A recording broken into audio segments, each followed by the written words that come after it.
Welcome to Jayabharat. అందరికీ నమస్కారం.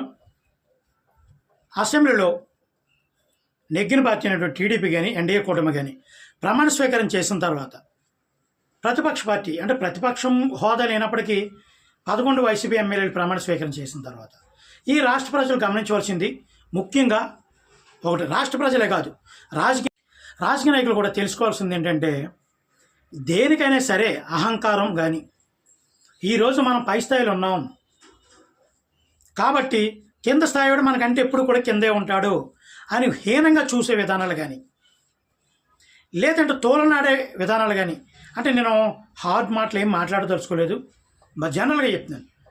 తోలనాడే విధానాలు కానీ చీకొట్టు విధానాలు కానీ చేస్తే మాకు అధికారం ఇచ్చాడు దేవుడు, లేదంటే మాకు అధికారం ప్రజలు ఇచ్చారు, మాకు నచ్చినట్టు మేము వ్యవహరిస్తాం, ఈ 5 సంవత్సరాలు మేము చేసిందే వేదం, మేము చెప్పిందే వేదం, మేము చేసిందే కరెక్టు అనే వితండవాదంతో ముందుకెళితే దానికి తగ్గ ఫలితం దేవుడు ప్రజలు కూడా ఇస్తారని ఈరోజు జరిగినటువంటి ఫలితాలు, ఈరోజు జరుగుతున్నటువంటి విధానాలు కానీ రాజకీయ విధానాలు కానీ మనకు స్పష్టంగా అర్థమవుతుంది. 2019లో వైసీపీ నెగ్గిన తర్వాత 151 ఎమ్మెల్యేలు నెగ్గిన తర్వాత అంటే వాళ్ళు ప్రజలకి మంచి ఏం చేయలేదంటే ఎంతో కొంత చేశారు. రాజకీయ పార్టీ అధికారంలోకి వచ్చిన తర్వాత ప్రజలకు ఎంతో కొంత చేయకుండా ఏ పార్టీ కూడా ఉండదు. అది తక్కువ ఎక్కువ అనేది ప్రజలు నిర్ణయించుకునే విధానం బట్టి మరొకసారి ఎలక్షన్ వచ్చిన తర్వాత వాళ్ళకి వచ్చే సీట్లను బట్టి వాళ్ళు ఎంత మంచి చేశారన్నది తెలుస్తుంది.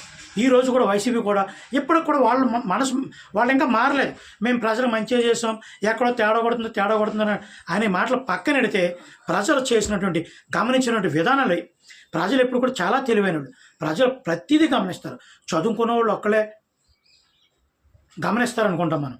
ఇప్పుడు మొన్న ఎలక్షన్లో కూడా సిటీ ఏరియాల్లోనూ అర్బన్ ఏరియాల్లోనూ టీడీపీకి ఎక్కువ వస్తాయి, రూరల్లోను పల్లెటూరులోను ఎస్సీ బీసీల్లోనూ వైసీపీకి ఎక్కువ ఓట్లు వేస్తారు, ఎందుకంటే పథకాలు అందుకున్నారు కాబట్టి అని చాలామంది ఎలక్షన్ ముందు అన్నారు. కానీ రూరల్ ఏరియాలో కూడా బాగా మెజారిటీ వచ్చింది కూటమికి. అంటే వాళ్ళు కూడా విచక్షణతో విజ్ఞతతో ఆలోచిస్తారనేది ఈ ఎలక్షన్ బట్టి అర్థమవుతుంది. ప్రజలు ఎవరైనా సరే ₹1 పంచిపెట్టడం దానికే కాకుండా మంచి పరిపాలన, విధ్వంసం, గొడవలు ఏం జరిగినా దాన్ని సపోర్ట్ చేయరు. మీరు గమనించండి, మనకి ఇష్టం లేని వ్యక్తిని పక్కడు కొట్టాడనుకో, కొడితే కొట్టొచ్చు, బాగానే కొట్టాడని ఒకళ్ళిద్దరు అనుకోవచ్చు, కానీ మిగతా వాళ్ళందరూ అదేరా ఏమన్నట్టు కొట్టేస్తావా, ఇంకా దానికి పద్ధతి ఏమీ లేదరా అని ప్రశ్నిస్తారు ఎక్కువ మంది. రాష్ట్రంలో కూడా జగన్మోహన్ రెడ్డి గారు అధికారంలోకి వచ్చిన తర్వాత చేసినటువంటి విధ్వంస క్రీడ రాజకీయ నాయకుల మీద కానీ వాళ్ళని విమర్శించే వాళ్ళ మీద కానీ ఎంత విధ్వంసకరమైన పరిస్థితులు ప్రవర్తించారో, అసెంబ్లీలో సాక్షాత్తు 70 సంవత్సరాల వయసున్న ఒక మాజీ ముఖ్యమంత్రి భార్యని హేళన చేసి శీలన శంకించే మాటలు, దౌర్భాగ్యమైన మాటలు, అహంకారంతో మీకు అవసరమైతే ఈ అసెంబ్లీలో మేము 171 మంది ఎమ్మెల్యేలు తలుచుకుంటే ఒక్కడు కూడా ఇక్కడ ఉండడు, మీకు ప్రతిపక్ష హోదా కూడా రాదు, మేము తలుచుకుంటే మిమ్మల్ని ఏదైనా చేయగలం, ఇటువంటి అహంకారపూరితమైనటువంటి మాటలకి ప్రజలు చెంపపెట్ల ఫలితాలు ఇవ్వడం జరిగింది. ఇప్పటికైనా సరే రాజకీయ నాయకులు ఎవరైనా సరే మనకి గంపకొత్తగా ఓట్లు వేస్తారు, మనల్ని నెగ్గించేశారు అని అనుకుంటే రేపు ప్రొద్దుట ఎన్డీఏ కూటమికి కూడా ఇదే ఫలితాలు వస్తాయి. వాళ్ళు కూడా విర్రవీగితే అహంకారంతో ముందుకెళ్తే ఇవే ఫలితాలు వస్తాయి.